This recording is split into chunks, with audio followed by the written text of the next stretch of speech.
కలలో కూడా అనుకోలేదు ఈ బ్యాగుతో కుస్తీ పట్టాల్సి వస్తుందని. హలో గైస్, ఈరోజు ఇంటికి వెళ్దామని లగేజ్ మొత్తం సర్దుతున్నా. ఇంకో పక్క బ్యాగులు మొత్తం ఫుల్ అయిపోయాయి, కానీ ఇంకా కొన్ని బట్టలేమో అలాగే ఉన్నాయి.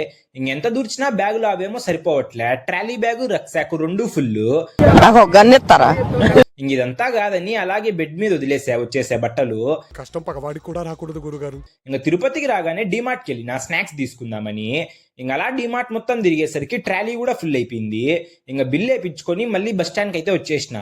ఒక్కసారిగా ఆ బిల్లు చూసేసరికి నా ఫ్యూజులు అయితే ఎగిరిపోయినాయి.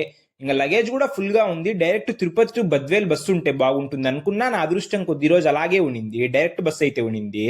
ఇంకా అలా ఒక 5 hours ట్రావెల్ చేసిన తర్వాత ఫైనల్లీ బద్వేల్కి అయితే వచ్చేసిన. ఇంకా దిగగానే ఒక కొబ్బరి బొండం, మళ్ళీ ఒక గ్లాస్ బాదం పాలు తాగేసి ఇంటికి వెళ్ళిపోయినా. ఫైనల్లీ మొత్తానికి మార్నింగ్ 9కి హాస్టల్ దగ్గర స్టార్ట్ అయితే నైట్ 7 అయింది ఇంటికి వచ్చేసరికి. మొత్తం షికారు కొట్టి. సరే మరి అలా వెళ్లే ముందు ఫాలో అండ్ సబ్స్క్రైబ్ చేసుకోండి బొండే.